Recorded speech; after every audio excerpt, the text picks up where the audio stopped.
खुलुमबाय लोगोफोर नोंथांमोनखौ बयखौबो आंनि YouTube चेनेल फिन खेबसे अननाय बरनाय बावहरनाय थाबाय। दा नोंथांमोननि गेजेराव दिनै आं आरोबाव मोनसे गोदान भिडिअ लानानै फैलायबाय। बेनो जाबाय बादामनि बरफि। बे बादामानो जाबाय मुंगफलि बादामनि बरफि। दा बेखौ गोरलैयैनो न'आवहा हटेलनि बायसा माबोरै न'आवनो बानायनो हायो लोगोफोर, आं बेखौनो नोंथांमोननि गेजेराव शेयार खालामनो सानदों। होमबा लोगोफोर भिडिअखौ जोबजासिम नायलांदों, स्किप खालामालासिनो थुदों होमबा लोगोफोर नायलांदों। नैया आं बे बादामनिनो बरफि बानायगोन। इ बादामनि नामा मुंगफलि। दा आङो बानायगोन बरफि, नोंथांमोना नायलांदों बा भिडिअखौ। नैया इ पुरा प्लास्टिकआव पेकिं खालामनाय दङ, इखौ सुलायनो नाङा। इ आं आधा किल' लाबाय। दानिया आं इखौ एवना लानोसै एसे। नाय खेबसेयावनो होखाजोबा, बाङाय बाङाय होनानै एवनि। इखौ खेबनै एवनिसै बाङाय बाङाय होनानै आधा आधा। अरखौ बाराद्राय गोसा होना लानाङा, खमायना लानांगौ, मिडियाम। एसां फिसाबो नङा आरोना, मिडियाम होना लानांगौ। खामहोनाङा बादामखौ, खामहोनाङा। इफोरबायसा थिखांनानै बिगुरखौ खादोंना खाराखै इदि खालामना नाय। इदि खालामनाया बिगुरा खारजोब्बायना, होमबानिया इखौ एवनो नांला। बिगुरा खारबानो जाबाय। बिगुरा खारागौ मानि इफोरबायसा नाखौनोबा बिगुरा खारागौ मानि एवबाय थानांगौ। दानिया बिगुरा खारबायना जाबाय। दानिया आं बोख्लायनोसै। गेसखौ बन्द खालामबाय। नैया आं बोख्लायना लाबाय खानसेयाव। दानिया आंनि बिगुरखौ आखाइजों नैया आङो सान्द्रिजों इफोरबायसा हुख'ना लाबाय। हुख'बा दसेयावनो जायो, एख' खस्थ' नङा। इखो सान्द्रिजों इफोरबायसा हुख'ना लाबा दसेनो खारो बिगुरा। खारजोब्बाय आंना दा। नैया आं दानिया इखौ मिक्साराव पिसिना लानोसै। दानिया आं सालु खालामनोसै। बेफोरबायसा खालामना नायनांगौ। गोबाव सम पिसिनाङा, नैया गुन्दै जाबायनो। आं भिडिअखौ दानाखै लोगोफोर। भिडिअखौ दानबा नोंथांमोना बुजि मोननाय नङाना, बेनिखायनो आङो खेबसेयावनो बुरजा होनाङा, बेफोरबायसा नांगौ।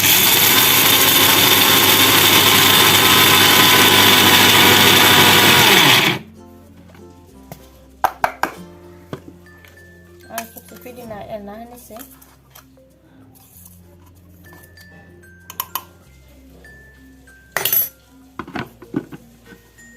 मिक्साराव बादामखौ पिसिबा खेबसेयावनो मिहि खालामनाङा, बन्द खालामनाय नायलाय खालामनांगौ मेचिनखौ, मिक्सार मेचिनखौ।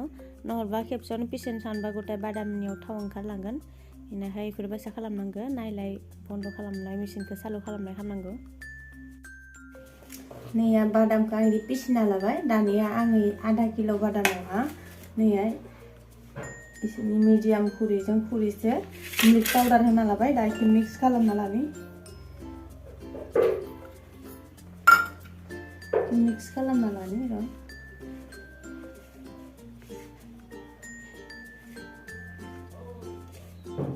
नैया दानिया आं साराय जानना होबाय। साराया गुदुं जाबाय। दानिया इयावहा आङो आधा खुरै दै होनोसै। आधा होदो, पुरा होआखै। दानिया बे आधा खुरै दैयावहा आङो नैया खुरैसे सिनि होनोसै। सिनिया खुरैसे जाबाय। बे आधा खुरै दैयावहा पुरा खुरैसे सिनि होनांगौ। खमान खमान दैखौबो सिनिखौबो होनाङा। दैखौ एसे खम होना सिनिखौ एसे बारा होनांगौ। दानिया इखौ एरना होनि, गुदु होनोसै इखौ। आं इयाव मोदोमनायनि थाखाय एसे इलासि पाउडार होनोसै। इलासि पाउडार होनानै एरना होनानै दानिया गेसखौ खमायना लानि, गुदुबाय सिनि दैया। दानिया गेसखौ खमायना लानोसै। नैया दहयनि बादाम आरो गाइखेरजों माने मिल्क पाउडारजों मिक्स खालामनाय पेस्टखौ इयाव होनोसै। होनानै एरबाय थानोसै।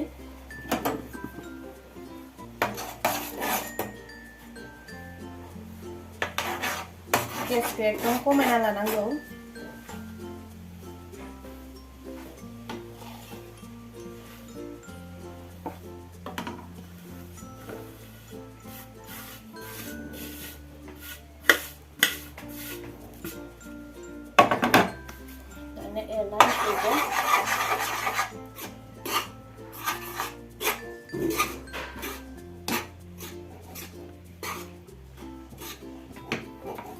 एकदम खमायना लानांगोन गोसा होनाङा नङाबा खामलांगोन बारिनानै नैया माबा बुगानानै एसांखिनि बुरजा जाबाय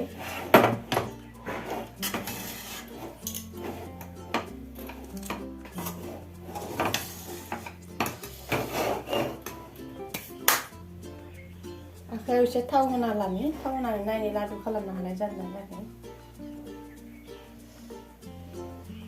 जादों दा इखौ थिख्लायनोसै नैया दानिया जाबाय आं तावायावहा घी फोनांना लादो जाहाथे सिथाबा सिङावहा मोजाङै जाहाथे बरननो हायो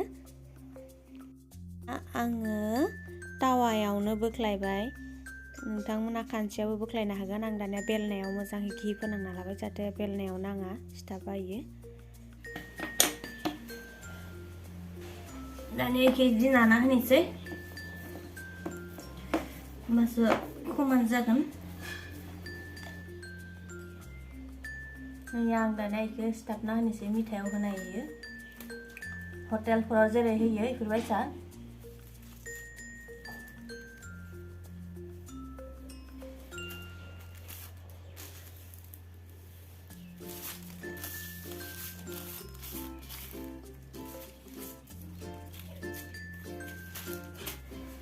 नै आं दानिया इखौ हाना लानोसै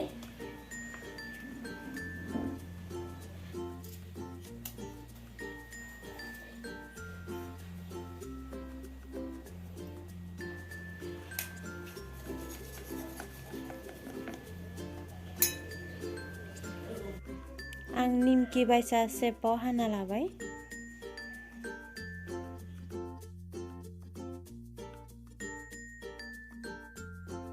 दानिया इखौ हानानै आधा घन्टासो खोबना दोनथ'नोसै खोबनानै दानिया जाबाय नै इखौ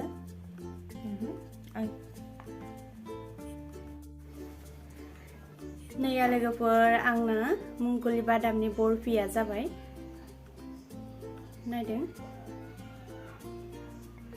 जा मोजां जाखादों लोगोफोर इयावहा अकल बादाम आरो गाइखेर आरो सिनिनिल' नोंथांमोनाबो भिडिअखौ जोबजासिम नायबा निसय नोंथांमोनाबो बेबायसा बानायना जानो हागोन जा गोथावखा लोगोफोर दा आं नोंथांमोननि सिगाङाव मोनसे जाना खोन्थिनोसै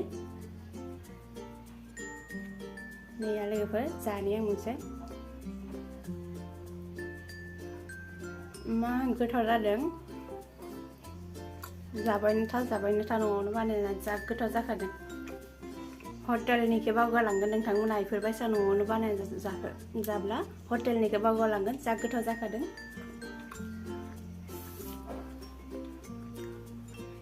इमान गुरै गुरै जि मोजां जादों